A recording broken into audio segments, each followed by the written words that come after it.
ময়মনসিংহে বিদ্যুৎ উপকেন্দ্রে একদিনের ব্যবধানে আবারও আগুন, স্থবির কার্যক্রম। টি1 ট্রান্সফরমারটা ক্ষতিগ্রস্ত হয়েছে বলে আমি মনে করি। যে কোনো কারণে কারিগরি ত্রুটি যেন না হয় সেরকম যেন ব্যবস্থা থাকে। বিভাগ জুড়ে গ্রাহক ভোগান্তি চরমে। এই এলাকায় বিদ্যুতের খুব দুটো ট্রান্সফরমার কোনো কাজই করে না, কারেন্ট না থাকার জন্য চেক করে দিতে পারতেছি না এবং ইলেকট্রনিক যন্ত্রপাতিগুলি খুব সমস্যা হইতেছে। আমাদের ব্যবসা বাণিজ্য অনেক ক্ষতি হচ্ছে। তদারকির অভাবকেই দুষছেন বিশেষজ্ঞরা। দেখছিলেন প্রধান শিরোনাম। দুপুরের সময়ে সঙ্গে আছি আমি জুবাইর ফয়সাল। এবার অন্যান্য শীর্ষ সংবাদ। অভিযানে ধরা পড়ে চুনোপুটি, ধরা ছোঁয়ার বাইরেই থেকে যায় জাল টাকার কারবারিরা, কোনোভাবেই ভাঙা যাচ্ছে না চক্র। করোনা সংকটে শিক্ষার্থীদের 1000 টাকা করে দেওয়ার সিদ্ধান্ত, ভ্যাকসিন পেতে সব রকমের চেষ্টা চলছে, সংসদে প্রধানমন্ত্রী। মিয়ানমার থেকে মাদক অ্যামফিটামিন অস্ট্রেলিয়ায় পাচারের রুট ছিল ঢাকা, তৈরি পোশাকের কার্টনে চালানের বিষয়ে ব্রিফিংয়ে মাদকদ্রব্য নিয়ন্ত্রণ অধিদপ্তর। এবং ভাষান্তর ঘুরে এসে পাল্টে গেল সুর, কক্সবাজারের ক্যাম্প ছাড়ার বিষয়ে অনীহা অনেক রোহিঙ্গার, অসম্মতির সুযোগ নেই বলছে প্রশাসন।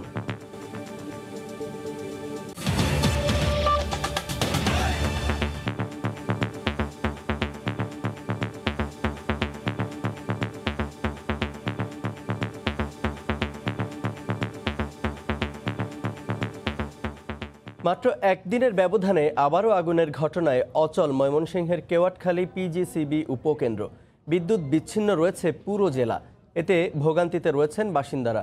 বারবার এমন দুর্ঘটনার জন্য বিদ্যুৎ বিভাগের উদাসীনতা ও লাইনের ত্রুটিকে দায়ী করছেন গ্রাহকরা। তবে বিদ্যুৎ বিভাগ বলছে এমন ঘটনা অস্বাভাবিক নয়। দুদিন না যেতেই আবারও আগুন ময়মনসিংহের কেওয়াটখালী পিজিসিবি উপকেন্দ্রে। ফায়ার সার্ভিসের আধা ঘন্টার চেষ্টায় আগুন নিয়ন্ত্রণে এলেও পুড়ে যায় বিভিন্ন যন্ত্রপাতি। পুরো বিভাগেই ঘণ্টাখানেকের জন্য বিদ্যুৎ সংযোগ বিচ্ছিন্ন করে দেয়া হয়। ছিটির একটা ব্রেকার নিচে পড়ে ওইটাই আগুন জ্বলতেছে, আর এখানে প্যানেলে কিছু ধোঁয়া ছিল। আমরা অল্প কিছু পানি দেওয়ার পরে আগুনটা নেবে, ওই ব্রেকারে অল্প কিছু পানি দেওয়ার পরে আগুন নেবে গেছে। প্রশাসনের নেতৃত্বে একটা তদন্ত হয়েছে, সেই তদন্ত কমিটির আমরাও সদস্য আছি।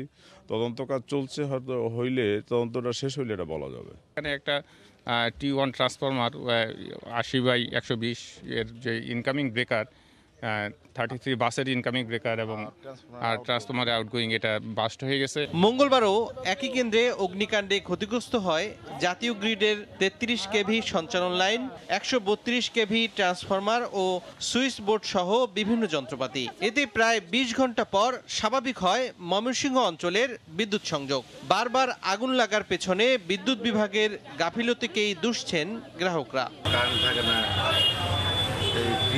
জিনিসপত্রগুলো নষ্ট হয়ে গেছে, দোকানে কামকাজগুলো বন্ধ হয়ে গেছে। দুটো ট্রান্সফরমার কোনো কাজই করে না, মাঝে মাঝে বিদ্যুৎ আসে জায়গা। যন্ত্রপাতিগুলির সমস্যা থাকার জন্য আপনার কিছুদিন পরই বা দিনের মধ্যে কয়েকবার করে কারেন্ট ফল্ট করতেছে। আমরা খুব অতিষ্ঠের মধ্যে আছি। তবে উপকেন্দ্রের সহকারী প্রকৌশলীর দাবি, এ ধরনের ঘটনা ঘটতেই পারে। এটা তো আসলে বিদ্যুতের ব্যাপার, এটা কারিগরি প্রতিষ্ঠান। যে কোনো কারণে কারিগরি ত্রুটি যেন না হয় সেরকম যেন ব্যবস্থা থাকে। তারপরও দুর্ঘটনাও অনেক সময় ঘটে যায়। নিয়মিত তদারকির অভাবেই বারবার এমন দুর্ঘটনা বলে মত বিশেষজ্ঞদের। এখানে অযত্ন, অবহেলা, দুর্নীতি সবকিছু সম্পৃক্ততাই হচ্ছে আজকে পাওয়ার স্টেশনের অগ্নিকাণ্ডের কারণ। এখানে আমি মন্ত্রীর থেকে সবাইকে দায়িত্ব, এখানে সব একদম শীর্ষ থেকে নিচ পর্যন্ত যারা যারা দায়িত্ব নিয়ে কাজ করছে তারা সবাই দায়ী, কেউ দায় থেকে মুক্ত না। বিতরণ কোম্পানির 33 কেভি অংশে প্রায় ছোটখাটো দুর্ঘটনা ঘটে। প্রায় 8 বছর আগে এই উপকেন্দ্রে ভয়াবহ আগুন লেগেছিল। সময় সংবাদ, ময়মনসিংহ। এই মুহূর্তে কেওয়াটখালী বিদ্যুৎ উপকেন্দ্রে আছেন সহকর্মী হারুনুর রশিদ। বিস্তারিত জানতে সরাসরি যোগ দিচ্ছি তার সঙ্গে। হারুন, একদিনের ব্যবধানে ময়মনসিংহের কেওয়াটখালীর পাওয়ার গ্রিড উপকেন্দ্রের যে অগ্নিকাণ্ডের যে ঘটনা ঘটেছে, সেই অগ্নিকাণ্ডের ঘটনায় এখনও ময়মনসিংহ জেলায় বিদ্যুৎ সংযোগ বিচ্ছিন্ন রয়েছে। অর্থাৎ অগ্নিকাণ্ডের সাথে সাথে পুরো ময়মনসিংহ বিভাগেই বিদ্যুৎ সংযোগ বিচ্ছিন্ন করে দেওয়া হয়েছিল, কিন্তু বিকল্প ব্যবস্থায় ময়মনসিংহ বিভাগের নেত্রকোনা, শেরপুর এবং জামালপুর জেলায় বিদ্যুৎ সংযোগ দেওয়া হয়েছে বলে এখানকার যারা কর্মকর্তা তারা আমাদের জানিয়েছেন। তবে এখনও ময়মনসিংহ জেলায় বিদ্যুৎ সংযোগ বিচ্ছিন্ন রয়েছে। এবং এই অগ্নিকাণ্ডের বিষয়ে যদি একটু বলি, যে গত পরশুদিন এখানে একটি ভয়াবহ অগ্নিকাণ্ডের ঘটনা ঘটে। সেই অগ্নিকাণ্ডে 33 কেভি লাইন, 132 কেভি ট্রান্সফরমার এবং কন্ট্রোল রুমের সুইচবোর্ড সহ অনেক যন্ত্রপাতি পুড়ে গিয়েছিল এবং একটি ট্রান্সফরমার একেবারেই অকেজো হয়ে গেছে পুড়ে, এবং আরেকটি ট্রান্সফরমার আংশিক ক্ষতিগ্রস্ত হয়েছিল। সেটি একদিনের চেষ্টায় সেটিকে মেরামত করে গতকাল সকালে সেই ট্রান্সফরমারটি চালু করা হয়েছিল। কিন্তু আজকে যে অগ্নিকাণ্ডের ঘটনা ঘটেছে, সেই অগ্নিকাণ্ডের ঘটনায় সেই ট্রান্সফরমারটি আজকে আবার এখানে ক্ষতিগ্রস্ত হয়েছে এবং এই ক্ষতিগ্রস্ত হওয়ার কারণে আজকে বিদ্যুৎ বিভাগ, বিদ্যুৎ সংযোগ এখনও ময়মনসিংহে বন্ধ আছে। আজকে যে আগুনটি লেগেছে, এখানে যারা ফায়ার যে উপকেন্দ্র রয়েছে, সেই উপকেন্দ্রের নির্বাহী প্রকৌশলী মাসুদুল হক আমাদের জানিয়েছেন আজকে 33 কেভি সঞ্চালন লাইন, যেটি দিয়ে মুক্তাগাছা পল্লী বিদ্যুতে বিদ্যুৎ সরবরাহ করা হয়, সেখান থেকে আজকে আগুনের সূত্রপাত হয়েছে বলে তিনি জানিয়েছেন। এবং এরপর এখান থেকে আগুন ছড়িয়ে পড়ে পাশের যে ট্রান্সফরমার, T1 ট্রান্সফরমার, সেই ট্রান্সফরমারে, এবং সেখান থেকে সুইচবোর্ডও ক্ষতিগ্রস্ত হয়েছে। যার কারণে এখন এই মুহূর্তে এই উপকেন্দ্রে যে 3টি ট্রান্সফরমার আছে, এই 3টি ট্রান্সফরমারের মধ্যে 2টি ট্রান্সফরমারই ক্ষতিগ্রস্ত হয়েছে এবং একটি ট্রান্সফরমার চালু আছে এখন পর্যন্ত, কিন্তু সেটাতে এখনও পাওয়ার লোড দেওয়া হয়নি। কিছুক্ষণের মধ্যেই হয়তো এখানে লোড দেওয়া হবে বলে কর্মকর্তারা জানিয়েছেন, কারণ বৃষ্টির কারণে তারা লোড দিতে পারেননি। অর্থাৎ একটি ট্রান্সফরমার সচল আছে এবং 2টি ট্রান্সফরমার এখন ক্ষতিগ্রস্ত অবস্থায় আছে এবং সঞ্চালন লাইন ক্ষতিগ্রস্ত হয়েছে 33 কেবির, এবং যে সুইচবোর্ড রয়েছে কন্ট্রোল রুমের, সেটি ক্ষতিগ্রস্ত হয়েছে। এখানে কর্মকর্তারা আমরা দেখেছি যে ঘটনার পরপরই এখানে পিডিবি এবং পল্লী বিদ্যুতের কর্মকর্তারা ঘটনাস্থলে এসেছেন এবং এসে তারা বিষয়টি তদারকি করছেন এবং তারা বলছেন যে আসলে এখন যে ট্রান্সফরমারটি সচল আছে, সেখানে পাওয়ার লোড দেওয়ার পরেই আসলে জানা যাবে যে ময়মনসিংহ জেলার বিদ্যুৎ সরবরাহের কী অবস্থা হবে। অর্থাৎ পাওয়ার দেওয়ার পর হয়তো জানা যাবে যে কন্ট্রোল রুমের যে সুইচবোর্ড আছে, সেটি যদি সঠিকভাবে কাজ করে, তাহলে ময়মনসিংহ নগরী সহ ময়মনসিংহের সবগুলো উপজেলায় বিদ্যুৎ সরবরাহ তারা করতে পারবেন বলে তারা আমাদের জানিয়েছেন। তো আরেকটি বিষয় বলে রাখি যে এর আগে গত মঙ্গলবার দুপুরে এখানে ভয়াবহ অগ্নিকাণ্ডের ঘটনা ঘটে এবং সেই অগ্নিকাণ্ডের ঘটনায় 33 কেবি যে সঞ্চালন লাইন, সেটি ক্ষতিগ্রস্ত হয় এবং পাশের একটি ট্রান্সফরমার ক্ষতিগ্রস্ত হয়, যার কারণে প্রায় 20 ঘন্টা পর ময়মনসিংহে বিদ্যুৎ স্বাভাবিক করা হয়, 20 ঘন্টা পর স্বাভাবিক হয়। কিন্তু একদিন যেতে না যেতে এখানে আবার এখানে দুর্ঘটনা বা অগ্নিকাণ্ডের ঘটনা ঘটে এবং আবার এখানে ক্ষতিগ্রস্ত হয়েছে। আর এই বিদ্যুৎ না থাকার কারণে আসলে ময়মনসিংহ সহ আশপাশের জেলার মানুষ চরম ভোগান্তিতে পড়েন। আমরা দেখেছি যে মঙ্গলবারের দুর্ঘটনার পরেও মানুষ চরম দুর্ভোগে ছিল এবং আজকের যে দুর্ঘটনা, এই দুর্ঘটনার পরে ময়মনসিংহ জেলার মানুষ চরম দুর্ভোগের মধ্যে আছেন। তো এই ছিল আমার কাছে ময়মনসিংহের বিদ্যুৎ উপকেন্দ্র থেকে সর্বশেষ। কেওয়াটখালী বিদ্যুৎ উপকেন্দ্রের অগ্নিকাণ্ডের খবর জানাচ্ছিলেন সহকর্মী হারুনুর রশিদ। মূল হোতা বেশিরভাগ সময় থেকে যায় ধরাছোঁয়ার বাইরে। পুলিশের জালে ধরা পড়ে শুধু সরবরাহকারী, আবার ধরা পড়ার পর কিছুদিনের মধ্যেই জামিনে বেরিয়ে পুনরায় জড়ায় একই অপরাধে। দেশে জাল টাকার চক্র এভাবেই ছড়িয়ে পড়ছে আনাচে কানাচে। নানা পদক্ষেপ আর অভিযানেও যা নিয়ন্ত্রণে আনা সম্ভব হয়নি। শাতিলা শারমিনের রিপোর্ট, ক্যামেরায় ছিলেন রেজাউল হক রিপন। আমি 1000 টাকার নোট দিয়েছি, আমার 900 টাকা দিচ্ছে। 900 টাকা দেওয়ার পরে ওর ভিতরে একটা খারাপ টাকা বাজার পরে আমি আবার রিপ্লাই একটা দোকানে দিয়েছি, কইছে এটা খারাপ টাকা। জাল টাকা পাওয়া সবার জন্যই ক্ষতির, বিশেষ করে স্বল্প আয়ের মানুষের জন্য এ যেন চরম অভিশাপের।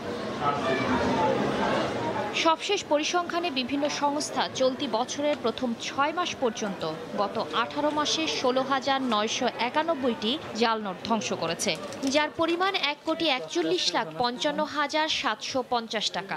আর হাতে নাতে গ্রেফতার আসামিরা অনেক ক্ষেত্রে চেনেনই না মূল হোতাকে। তোমার কাছ থেকে শিখছি, আমি তো লেখাপড়া জানি না, ওরা শিখেছে, আমার জন্য নিয়েছে স্কিম বানানোর জন্য।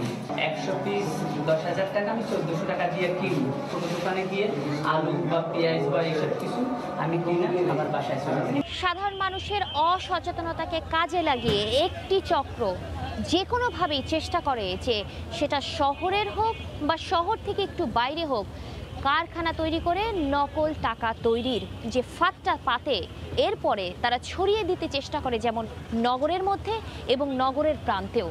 শুধুমাত্র গত 10 বছরে ঢাকা মহানগর গোয়েন্দা পুলিশ 592টি মামলা করেছে এ ধরনের ঘটনায়, আর গত 2 দশকে সারা দেশে জালনোট সংক্রান্ত মামলা হয়েছে 8366টি। যারা ধরা পড়েছে বিভিন্ন সময়ে তারা ঢাকা শহরের বিভিন্ন প্রান্তিক জায়গা বা পেরিফেরিতে বসবাস করত।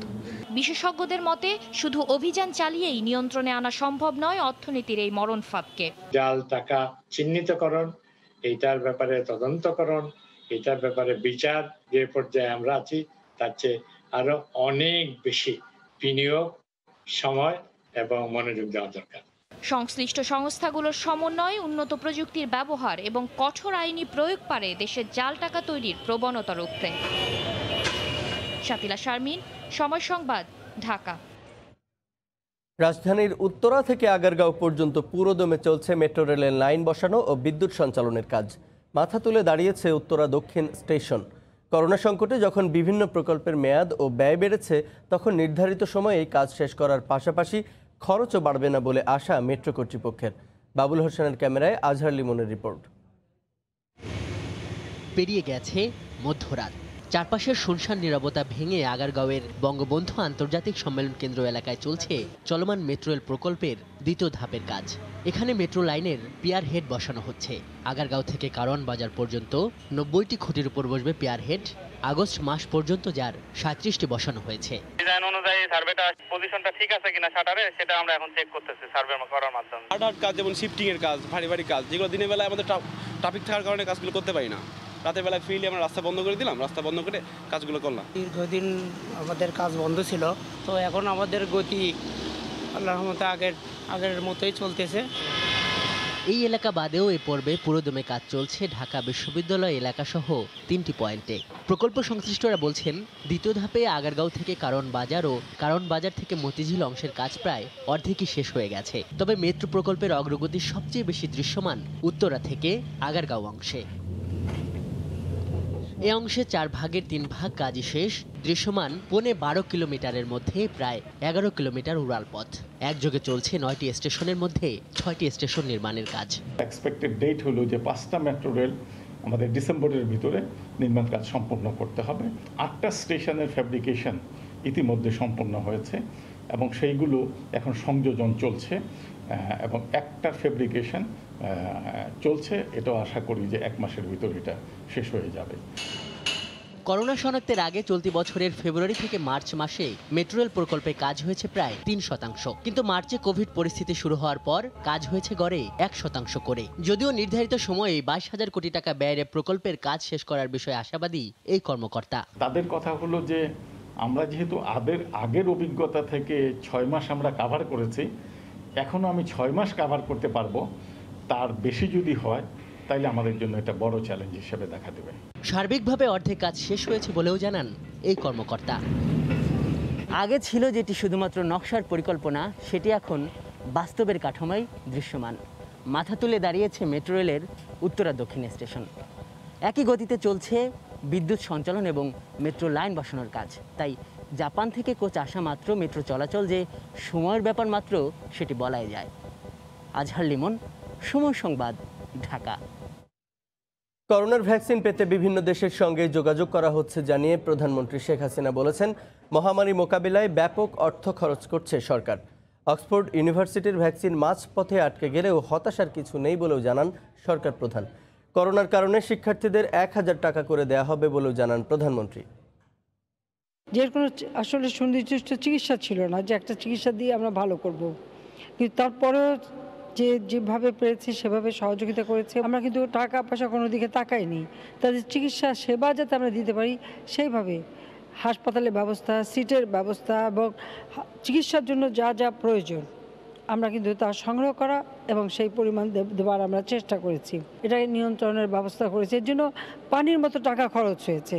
এখানে হয়তো এই ধরনের কাজ করতে গেলে এটা কেউ খুঁজে খুঁজে দুর্নীতি দেখতে পারে, কিন্তু যে মুহূর্তে এরকম একটা সামনে মহা দুর্যোগ তাকে মোকাবেলা করতে হবে, তখন ওই টাকা পয়সা কত গেল, কি হলো, বা সেখানে কতটুকু সিস্টেম লস, আমার কাছে সেটা বিবেচ্য ছিল না, বিবেচ্য ছিল মানুষকে বাঁচানো। সেই ব্যবস্থাটাও আমরা নিয়েছি বলেই আজকে অনেকটা আমরা এটা নিয়ন্ত্রণ করতে পেরেছি। একটা ভ্যাকসিনের ব্যাপারে বিভিন্ন দেশ তারা গবেষণা করছে, অনেক দেশের কাছে আমরা শুনছি, আমরা সব দেশে আমাদের আবেদন দিয়ে রেখেছি, তার জন্য টাকাও বরাদ্দ করে রেখেছি যে যেখান থেকে আগে পাওয়া যায় আমরা সেটা নেব।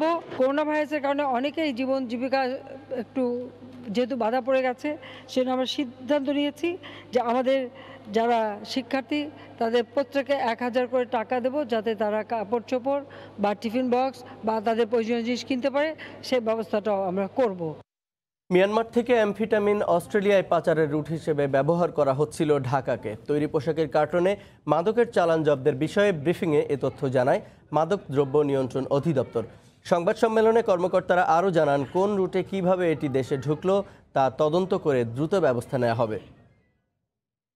এই কার্টুনের চারপাশে ছোট বড় প্যাকেট আছে, এক কার্টুনের ভিতরের সাইডে স্পেশাল ক্যাভিটি আছে, কিন্তু এই কার্টুনের মধ্যে সেই ক্যাভিটির ভিতরে এইগুলো করা হয়েছে। কার্টুন খুললে দেখা যাবে রাখা আছে তৈরি পোশাক, কিন্তু এই কার্টুনের প্যাকেজিংয়ে লুকিয়ে আছে রহস্য। ফাঁপা চেম্বার তৈরি করে প্রথমে কার্বন পেপারের প্রলেপ, তার ভেতরে ফয়েল পেপারে পাতলা করে মুড়ে বসানো হয় এমফিটামিন। মাদক নিয়ন্ত্রণ অধিদপ্তরের ব্রিফিংয়ে দেখানো হয় বুধবার ধরা পড়া মাদক এমফিটামিন পাচারের প্রক্রিয়া। তারা জানান 12 কেজি 320 গ্রাম এমফিটামিনের বাজার মূল্য আনুমানিক 24 কোটি 64 লাখ টাকা। প্রথমবার এমন চালান ধরা পড়ল। জব্দকৃত এমফিটামিন পাউডারের আনুমানিক কেজি মূল্য প্রতি কেজি 2 কোটি টাকা। সেই হিসেবে জব্দকৃত 12 কেজি 320 গ্রাম এমফিটামিন পাউডারের আনুমানিক মূল্য 24 কোটি 64 লক্ষ টাকা। যেহেতু একটা সুবিধা, আমাদের জিওগ্রাফিক্যাল একটা সুবিধা পয়েন্টে সেখান থেকে যাচ্ছিল এটা। মূল ঘাঁটি মিয়ানমার থেকে অস্ট্রেলিয়া পাচারের রুট হিসেবে ব্যবহৃত হচ্ছিল ঢাকা। অ্যামফিটামিন বলেন বা অন্য যে কোনো কিছু আমরা প্রোডাকশন করি না। আমাদের পার্শ্ববর্তী দেশ মায়ানমার, ওটা হলো অ্যামফিটামিনের ঘাঁটি। চায়নাতে এই ধরনের অ্যামফিটামিন এটা আসলে বৈধভাবে উৎপাদন হয়। ইন্ডিয়াতেও কিছু কিছু বিষয়ে বৈধভাবে উৎপাদন হয়। আটকদের দেয়া তথ্য অনুযায়ী শিগগিরই এই চক্রের সাথে আরও যারা জড়িত তাদের আইনের আওতায় আনা হবে বলে জানান মাদক নিয়ন্ত্রণ অধিদপ্তর। এছাড়া নজরদারি বাড়ানো হবে আন্তর্জাতিক কুরিয়ার সার্ভিসগুলোর উপরও। সেলিয়া সুলতানা, সময় সংবাদ, ঢাকা। অবসরপ্রাপ্ত মেজর সিনহা হত্যা মামলায় কক্সবাজারের পুলিশ সুপার ABM মাসুদ হোসেনকে আসামি হিসেবে অন্তর্ভুক্তির জন্য আবেদন করেছেন সিনহার বোন। দুপুরে জেলার সিনিয়র জুডিশিয়াল ম্যাজিস্ট্রেট তামান্না ফারার আদালতে আবেদন করেন বাদী ও সিনহার বোন শারমিন শাহরিয়ার ফেরদৌস। হত্যার আগে ও পরে পুলিশ সুপারের যোগাযোগ থাকায় প্রত্যক্ষ ও পরোক্ষভাবে আসামিরা সহায়তা পেয়েছে বলে উল্লেখ করা হয় আবেদনে। গত 31শে জুলাই রাতে টেকনাফের শামলাপুর চেকপোস্টে পুলিশের গুলিতে নিহত হন অবসরপ্রাপ্ত সিনহা মোহাম্মদ রাশেদ খান। এরপর 5ই আগস্ট আদালতে মামলা করেন সিনহার বোন শারমিন শাহরিয়ার। ওই মামলায় SI লিয়াকত সহ 12 জন স্বীকারোক্তিমূলক জবানবন্দি দিয়েছেন। আসামি প্রদীপকে সে জেলখানা ডিভিশন লিখছেন এবং তাকে সমস্ত রকম সাহায্য সহযোগিতা করে চলেছেন। অর্থাৎ ওনার অফিসকে he is using his good offices, ওনার দাপ্তরিক কার্যক্ষমতাটা উনি আসামির পক্ষে অপব্যবহার করে চলেছেন। এই জন্য ওনাকে এই মামলার মধ্যে আসামি শ্রেণীভুক্ত করার জন্য আমরা একটা দরখাস্ত দিয়েছি। সেই দরখাস্তটা আদালত নিয়েছেন, ওইটার মধ্যে আদালত আদেশ দেবেন। এদিকে প্রদীপ কাণ্ডের পর ইমেজ সংকটে অনেকটাই গুটিয়ে গেছে কক্সবাজার পুলিশের কার্যক্রম। বন্ধ রয়েছে অভিযানের পাশাপাশি নিয়মিত টহল। থানাগুলোর প্রধান ফটকেও তালা ঝুলছে, এমন অভিমত স্থানীয় সুধীজনদের। তবে পুলিশ সহ প্রশাসনের দাবি স্বাভাবিক গতিতেই চলছে আইনশৃঙ্খলা রক্ষা বাহিনীর কর্মকাণ্ড। শাখাওয়াত টিপুর ক্যামেরায় বিস্তারিত জানাচ্ছেন কমল দে। পুলিশের গুলিতে সেনা কর্মকর্তা অবসরপ্রাপ্ত মেজর সিনহা মোহাম্মদ রাশেদ খান নিহত হওয়ার ঘটনায় যেন পর্যটন শহর কক্সবাজারের পুরো চিত্রই পাল্টে দিয়েছে। আগে যেখানে প্রতি কয়েকশো গজ অন্তর একটি করে পুলিশ চেকপোস্ট ছিল, এখন দিনের 24 ঘন্টায় পুরো কক্সবাজার ঘুরেও পুলিশের দেখা পাওয়া যায় না। রাস্তায় ট্রাফিক পুলিশ পর্যন্ত নেই বললেই চলে। সিনহা হত্যাকাণ্ডের পরে পুলিশ প্রশাসনে স্থবিরতা আমরা লক্ষ্য করছি এবং পুলিশ অনেক থানা তো বেশ কিছুদিন ধরে গেটই বন্ধ রাখা হয়েছিল, সাধারণ মানুষ প্রবেশের সুযোগ দেওয়া হচ্ছিল না। কোনো থানায় তারা স্বাভাবিক কার্যক্রম করছে না। এর ফলে কক্সবাজারের বিচার প্রার্থী সাধারণ মানুষ খুব ভোগান্তির মধ্যে আছে। মূলত টেকনাফের সাবেক ওসি প্রদীপ কাণ্ডের কারণে পুরো পুলিশ প্রশাসনই ইমেজ সংকটের মুখে পড়েছে। আর পুলিশের এই গুটিয়ে যাওয়ার প্রবণতায় বাড়ছে অপরাধের মাত্রা। ছিনতাই, রাহাজানি এবং ডাকাতি ঘটনা ঘটতেছে কিছু খুন খারাপিও হচ্ছে, বড় বড় চালানগুলো মাদকের চালান ধরা পড়তেছে, অধিকাংশতে গ্রেপ্তার হচ্ছে না। তবে অভিযান কিংবা টহল বন্ধ করার কথা অস্বীকার করে পুলিশ সুপারের দাবি, স্বাভাবিক নিয়মেই পুলিশের কাজ চলছে। কাজকর্ম কমিয়ে দেওয়া এরকম বিষয় না, আমাদের যে স্বাভাবিক কাজকর্ম যেটা পূর্বেও ছিল সেটা এখনো আছে। এদিকে আগামী মাস থেকে শুরু হচ্ছে কক্সবাজারের পর্যটন মৌসুম, তাই পর্যটকদের নিরাপত্তায় প্রয়োজনীয় ব্যবস্থা নেওয়ার কথা জানালেন জেলা প্রশাসক। সামনের যে পর্যটন মৌসুম, এখানে যে প্রচুর পরিমাণে দেশি বিদেশি লোকজন আসবে, তাদের নিশ্চিত নিরাপত্তা, তাদের সুবিধা, এগুলো আরও কীভাবে এনশিওর করা যায় সেজন্য আমাদের এখন ভাবনার মধ্যে আছে। কক্সবাজার বেড়াতে আসা মানুষের আকর্ষণ থাকে মেরিন ড্রাইভে ভ্রমণ, কিন্তু 31 জুলাই ঘটনার পর থেকে সেখানে দর্শনার্থীর ভিড় অনেকটাই কমে গেছে। পর্যটন নগরী কক্সবাজারের সার্বিক চিত্র পাল্টে দিতে বড় ধরনের ভূমিকা রেখেছে এই মেরিন ড্রাইভ। এই মেরিন ড্রাইভ যেমন অনেক কিছু দিয়েছে, ঠিক তেমনি অনেক কিছু শিখিয়েও দিয়েছে। কক্সবাজারের মেরিন ড্রাইভ থেকে কমল দে, সময় সংবাদ। কোভিড রিপোর্ট নিয়ে প্রতারণার মামলায় জেকেজির ডাক্তার সাবরিনা চৌধুরী ও আরিফ চৌধুরীর বিরুদ্ধে সাক্ষ্য গ্রহণের জন্য তাদের আদালতে নেওয়া হয়েছে। এই মুহূর্তে সিএমএম আদালতে আছেন রিপোর্টার সাদিকুর রহমান। সরাসরি যোগ দিচ্ছি তার সঙ্গে। সাদিক,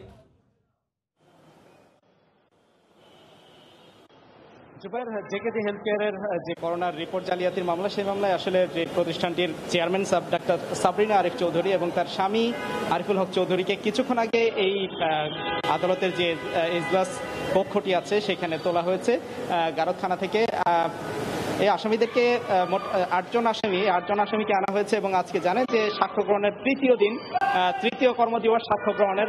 এই সাক্ষ্য গ্রহণে আজকে গত যে সাক্ষ্য গ্রহণের জেরা সম্পন্ন হয়েছিল বাদীর, অর্থাৎ যে মামলাটি করেছিল তাকে আসামিপক্ষ জেরা করেছিল যে সেই যেসব অভিযোগগুলি এনেছিল সেই অভিযোগগুলির মধ্যে তারা কি কি ত্রুটি দেখেছে সেইগুলি নিয়ে জেরা চলেছিল। আজকে আসলে আসামি যে পক্ষের যে আইনজীবী আছে তারা সুযোগ পাবেন এবং রাষ্ট্রপক্ষের যে আইনজীবী আছেন তারাও আরো যে অন্যান্য মোট সাক্ষী আছে সেই সাক্ষীদেরকে আজকে একজন সাক্ষীকে জিজ্ঞাসাবাদ করা হবে।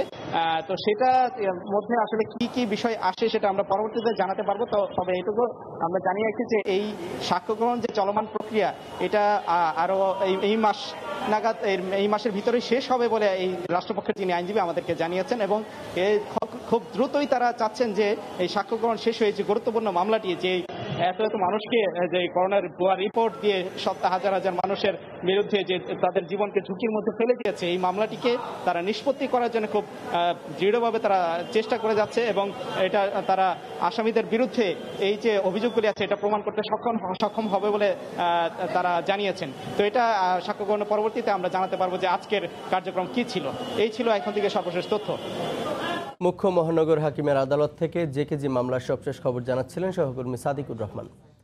ভাষাঞ্চর বসবাসের উপযোগী কিনা তা দেখে এলেন কক্সবাজারের উখিয়া ও টেকনাফে আশ্রয় নেয়া 40 জন রোহিঙ্গা প্রতিনিধি। ভাষাঞ্চরের অবকাঠামো নিয়ে প্রশংসা করলেও ক্যাম্পে ফিরে অনেক রোহিঙ্গার কণ্ঠে ভিন্ন সুর। এদিকে নিজ দেশে ফেরত না যাওয়া পর্যন্ত রোহিঙ্গাদের ভাষাঞ্চরে নিয়ে রাখার সরকারি সিদ্ধান্তকে সাধুবাদ জানিয়েছে সুশীল সমাজ। আর অনেক রোহিঙ্গাই ভাষাঞ্চরে যেতে রাজি হবে বলে মনে করছেন অতিরিক্ত শরণার্থী ত্রাণ ও প্রত্যাবাসন কমিশনার। বসবাসের উপযোগী কিনা তা দেখার জন্য নোয়াখালীর হাতিয়ার ভাষাঞ্চর যান রোহিঙ্গাদের 40 জন প্রতিনিধি। গত রোববার ও সোমবার দুদিন রোহিঙ্গা নেতারা ঘুরে ঘুরে দেখেন খাদ্যগুদাম, থাকার ঘর, আশ্রয় সেন্টার, মসজিদ, স্বাস্থ্যকেন্দ্র, স্কুল, খেলার মাঠ ও কবরস্থান সহ মাছ চাষের পুকুর। এসব অবকাঠামো দেখে মুগ্ধ হন তারা। কুতুপালংস্থ 2 নম্বর ক্যাম্প ভাষাঞ্চল ঘুরে এসে রোহিঙ্গা প্রতিনিধি মোহাম্মদ জাকারিয়ার সেখানকার সুযোগ সুবিধা ও অবকাঠামোর চিত্র তুলে ধরেন ক্যাম্পের অন্যান্য রোহিঙ্গাদের মাঝে। একই কথা তুলে ধরেছেন 16 নম্বর ক্যাম্পের রোহিঙ্গা আবুল কালাম। তারা বলছেন ভাষাঞ্চর ভালো লেগেছে, তবে বলছেন ভিন্ন কথাও। মানুষ গিলে ডাক্তার রবিলা ডাক্তার কল্প বলে জায়গা গুজে, নামাজ পড়িলা জায়গা ঠিক গুজে, কন্যা হরিলা জায়গা কলটি ঠিক গুজে। নিচ জায়গা ইয়ে নামাজে ফানি উড়িব, ফানি উড়িলে মানুষ কি যাইব, মারা যাইব, তাহলে ইয়ান আর ওরে কি আছে। প্রত্যাবাসন প্রক্রিয়া দীর্ঘায়িত হচ্ছে, তাই উখিয়া ও টেকনাফের উপর চাপ কমাতে রোহিঙ্গাদের ভাষাঞ্চরে নিয়ে যাবার সরকারি সিদ্ধান্তকে স্বাগত জানিয়েছে সুশীল সমাজ। এটা নিয়ে দ্বিমত করার কোনো অপরচুনিটি আমি দেখছি না, কারণ এত সুন্দর আয়োজন আমরা দেখেছি, বিভিন্ন প্রেজেন্টেশন, খুবই ভালো একটা উদ্যোগ। সুতরাং ফেরত না যাওয়া পর্যন্ত ভাষাঞ্চলে যাওয়াটাই সবচাইতে উচিত। আর অতিরিক্ত শরণার্থী ত্রাণ ও প্রত্যাবাসন কমিশনারের আশা, ঘিঞ্জি এই আশ্রয় শিবির থেকে ভাষাঞ্চলে যেতে অনেক রোহিঙ্গা সম্মত হবে। আশা করা যায় যে তারা আসছে, পরিবেশ দেখেছে, তারা ওইখানে যেতে রাজি হবে। অন্তত 1 লাখ রোহিঙ্গাকে স্থানান্তরের জন্য নিজস্ব তহবিল থেকে 2312 কোটি টাকা ব্যয়ে ভাষাঞ্চলে আশ্রয়ণ প্রকল্প বাস্তবায়ন করেছে সরকার। সময় সংবাদ, কক্সবাজার। শিমুলিয়া কাঁঠালবাড়ি ফেরি সার্ভিস স্বাভাবিক করতে পুরোদমে চলছে ড্রেজিং করে পলি ফেলা হচ্ছে পদ্মা সেতুর কাছে লৌহজং চরে। তবে সেই চরটিও ভেঙে এখন মূল চ্যানেলে প্রবেশ করছে পলি, যে কারণে পরিস্থিতি আরও ঘোলাটে হয়ে উঠছে। বিস্তারিত নাসির উদ্দিন উজ্জ্বলের রিপোর্টে। পদ্মায় বিলীন হচ্ছে পলি ফেলার স্থান লৌহজং চর, আর এই চর স্রোতের সাথে মিশে গিয়ে চ্যানেলে এসে পড়ছে, ফলে পলি সরিয়ে কুল পাচ্ছে না। মনে করেন ব্যাংকে শেষ হয়ে যায়, তাহলে তো খাড়িটা আরো নষ্ট হয়ে যায়, যার ফলে খাড়িটা যদি আর একটু কাটা হয় তাহলে লঞ্চ ফেরি চলাচল ভালো আমরা করতে পারি। সামনে যদি দুটো ডেজাল লাগাই ক্লিয়ার করে দেয়, আমরা সুন্দরভাবে চলতে পারবো। তা নাহলে 2-1 দিনের মধ্যে আমাকে লঞ্চ মনে হয় বন্ধ হয়ে যেতে পারে। দীর্ঘ সময় ধরে ফেরি বন্ধ থাকায় মানুষ এখন অবর্ণনীয় দুর্ভোগের মধ্যে, তাই বাধ্য হয়ে জীবনের ঝুঁকি নিয়ে লঞ্চে গাতাগাতি করে তাল পদ্মা পাড়ি দিচ্ছে। এরকম যদি ভাঙতে থাকে তাহলে দেখা যাবে যে এই চ্যানেল আবার বিপর্যয়ের মধ্যে পড়তে পারে। আর এসেই দেখলাম যে ফেরি চলাচল করতেছে না, এখন কি করব? লঞ্চে বাধ্যতামূলক উঠতেই হচ্ছে। আমাদের ছোট ছোট বাচ্চা নিয়ে লঞ্চে পার হতে হচ্ছে, এটা আমাদের জন্য দুর্ভোগের কারণ। কষ্ট কোনো শেষ নাই, মালামাল নিয়ে পারাপার, বাচ্চা নিয়ে পারাপার করতে অনেক সমস্যা হচ্ছে। খোদ বিআইডব্লিউটি এর শীর্ষ প্রকৌশলী বলছেন, ড্রেজিং এর পলি ফেলা হচ্ছিল যেখানে সেই পলিসহ চরটি হারিয়ে যাচ্ছে পদ্মায়। নাব্যতার পরিস্থিতি আরও প্রকট আকার ধারণ করবে, এটা তখন সামলানো আরো কঠিন হয়ে যাবে যদি এই চরটা রাতারাতি ভেঙে যায়। 1 দশক আগে পদ্মার বুকে এই চর জাগে, এই চর কেটেই তৈরি করা হয় চ্যানেল। লৌহজং টার্নিং এর পাশে পদ্মার চরের 5 বর্গ কিলোমিটার এলাকার 4 বর্গ কিলোমিটারই পদ্মায় বিলীন হয়ে গেছে। নাসির উদ্দিন উজ্জ্বল, সময় সংবাদ, মুন্সিগঞ্জ। নারায়ণগঞ্জে মসজিদে বিস্ফোরণের ঘটনায় চিকিৎসাধীন আরও একজনের মৃত্যু হয়েছে। এ নিয়ে মোট মৃতের সংখ্যা দাঁড়ালো 29। সকালে শেখ হাসিনা জাতীয় বার্ন ইনস্টিটিউটের আইসিইউতে মৃত্যু হয় গার্মেন্টস শ্রমিক আব্দুস সাত্তারের। চিকিৎসাধীন বাকি 7 জনও সংকটাপন্ন বলে জানিয়েছেন চিকিৎসক। দগ্ধদের দেখতে এসে প্রধানমন্ত্রী কার্যালয়ের প্রতিনিধি জানান, রাষ্ট্র হতাহতদের পাশে রয়েছে।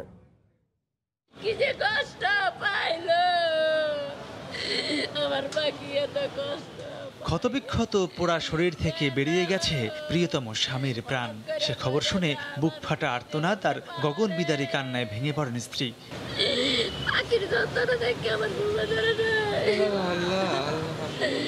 আমি ভাবতে পারি না, আমি কল্পনা করি নাই।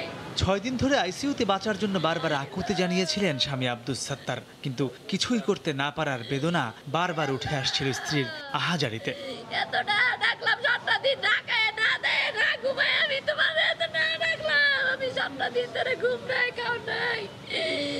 ওর 2টা বাচ্চা, একটা মেয়ে একটা ছেলে, আর হলো ওর মা আছে।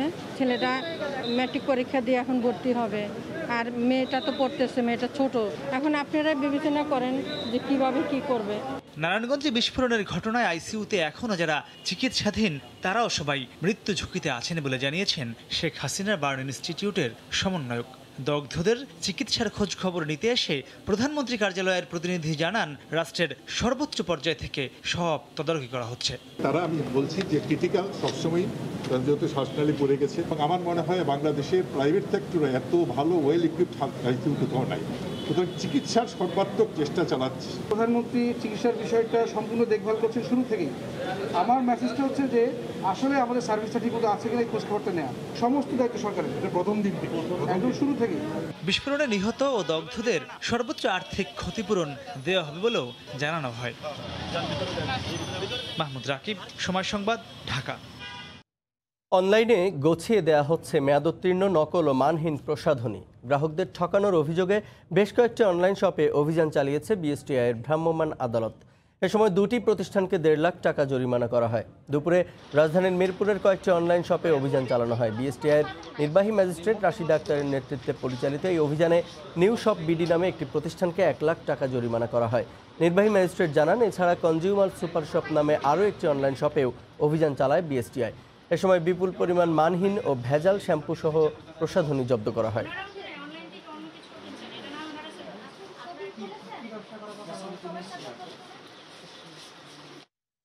করোনায় স্থবির অর্থনীতিতেও জমজমাট ই-কমার্স ব্যবসা। উদ্যোক্তারা বলছেন, স্বাভাবিক সময়ের চেয়ে অনলাইনে পণ্য বিক্রি বেড়েছে দ্বিগুণেরও বেশি। ওয়েব পেজে পণ্য তালিকায় যুক্ত হচ্ছে নিত্য নতুন আইটেম। তবে ক্রেতারা বলছেন, অনলাইন কেনাকাটায় এখনও রয়েছে আস্থার সংকট। প্রতিযোগিতা কমিশন বলছে, শিগগিরই অনলাইন ভিত্তিক সব ধরনের বাণিজ্যিক কার্যক্রম আসছে তদারকির আওতায়। কারো পৌষ মাস তো কারো সর্বনাশ। করোনার ধাক্কায় দেশের শিল্প ও সেবা খাত যখন বিপর্যস্ত, তখন উল্টো চিত্র ই-কমার্স ব্যবসায়। করোনাকালীন ক্রেতা চাহিদা থাকায় চাল ডাল থেকে পোশাক কিংবা সুরক্ষা সামগ্রী সবকিছুই বিক্রি করছে অনলাইন প্রতিষ্ঠানগুলো। পণ্যভেদে দেওয়া হচ্ছে মূল্যছাড় কিংবা আকর্ষণীয় অফার। ডিজিটাল মাধ্যমে অর্থ পরিশোধে ক্রেতারা পাচ্ছেন ক্যাশব্যাক সুবিধাও। ইক্যাবের ধারণা, চলতি বছর অনলাইন কেনাকাটায় লেনদেনের পরিমাণ ছাড়াতে পারে ৮,০০০ কোটি টাকা। সবারই সেল দ্বিগুণ হয়ে গেছে অলমোস্ট। প্লাস কিছু কিছু প্রোডাক্টের বা কিছু কিছু আইটেমের চাহিদা এখন অনেক বেশি, স্পেশালি হচ্ছে আপনার গ্রোসারি আইটেম। N95 মাস্ক যেটা আমাদের 850 টাকা করে সেল হচ্ছিল, সেটা এখন আমরা করে দিচ্ছি হচ্ছে অনলি 500 টাকা। তবে কেনাকাটায় লোভনীয় অফারের আড়ালে হরহামেশাই ঘটছে নিত্য নতুন প্রতারণার ঘটনা। ক্রেতারা মনে করছেন, সম্ভাবনাময় ই-কমার্স খাতে যা তৈরি করছে আস্থার সংকট। অনলাইন কেনাকাটায় সংক্রমণের ঝুঁকি কমছে, প্রতিষ্ঠানগুলো বিভিন্ন প্রোডাক্টের উপর অফার দিচ্ছেন। একটা অর্ডার করি 32 ইঞ্চি একটা ওয়ালটন টিভি, তারা টিভিটা তাদের সময় মতোই দিয়েছে আমি যদি বলি, কিন্তু সেক্ষেত্রে আমার প্রোডাক্টটা ভাঙা ছিল। দেরিতে হলেও অনলাইন ভিত্তিক ব্যবসায়িক কার্যক্রম সুনির্দিষ্ট নিয়মের মধ্যে আনতে যাচ্ছে সরকার। যাদের কর্মকাণ্ড মনে হবে যে প্রতিযোগিতা বিরোধী আইনের আওতায়, তাদের কর্মকাণ্ড বিশ্লেষণ করে আমাদের আইনে যা আছে সেই ব্যবস্থা। দেশে বর্তমানে চালু রয়েছে ৫ শতাধিক ই-কমার্স ওয়েবসাইট। ই-কমার্স অ্যাসোসিয়েশনের তথ্য বলছে, এর বাইরেও ফেসবুকে ব্যবসা পরিচালনা করছে কয়েক হাজার প্রতিষ্ঠান। শুভ খান, সময় সংবাদ, ঢাকা। গেল আগস্ট মাসে বিশ্বসেরা খেতাব পেয়েছে বাংলাদেশের পুঁজিবাজার। এই মাসে বাংলাদেশের পুঁজিবাজার সারা বিশ্বের মধ্যে সবচেয়ে ভালো অবস্থানে ছিল। দ্বিতীয় স্থানে থাকা ভিয়েতনাম থেকেও অনেক এগিয়েছে বাংলাদেশ। বাংলাদেশি প্রতিষ্ঠান ব্রাক ইপিএল এর প্রতিবেদনে উঠে এসেছে এ তথ্য। প্রতিবেদনে দেখা গেছে, গত আগস্টে বাংলাদেশের শেয়ার বাজারে ৫.৮০% উত্থান হয়েছে। দ্বিতীয় স্থানে থাকা ভিয়েতনামের উত্থান হয়েছে ১০.৪০%। আরও বলা হয়, মে মাসের শেষে শেয়ার বাজারে পুনরায় লেনদেন চালুর পর ঢাকা স্টক এক্সচেঞ্জের প্রধান সূচক ডিএসইএক্স 20% বেড়েছে। এদিকে ব্লুমবার্গে প্রকাশিত প্রতিবেদনে বলা হয়, করোনার মধ্যে বাংলাদেশের এই পারফরম্যান্স এশিয়ার পাশাপাশি সারা বিশ্বেও সেরা।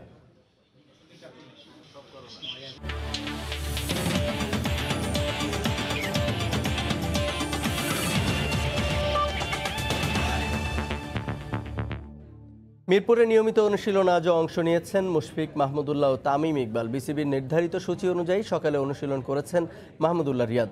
এরপর নেটে ঘাম ঝরান মুশফিকুর রহিম। জিম শেষে বেশ খানিকটা সময় ব্যাটিং করেছেন মুশি। মিরপুর শেরিবাংলা জাতীয় স্টেডিয়ামের সেন্টার উইকেটের পাশে তাসকিনের বলে ব্যাটিং সেরেছেন লিটন দাস। বিসিবির ট্রেনারের তত্ত্বাবধানে রানিং করেছেন ক্রিকেটাররা। এতদিন খুলনায় অনুশীলন করলেও দ্বিতীয় দিনের মতো হোম অফ ক্রিকেটের প্র্যাকটিসে যোগ দিয়েছেন মেহেদী হাসান মিরাজ। এছাড়া সূচিতে থাকা তাইজুল ইসলাম, ইমরুল কায়েস, সাদমান ইসলামরাও অনুশীলনে যোগ দেবেন বলে জানা গেছে।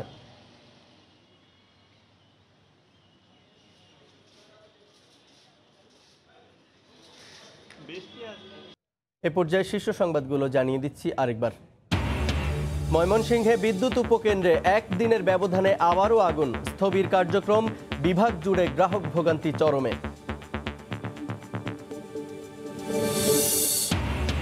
অভিযানে ধরা পড়ে চুনোপুটি। ধরাছোঁয়ার বাইরেই থেকে যায় জাল টাকার কারবারিরা। কোনোভাবেই ভাঙা যাচ্ছে না চক্র।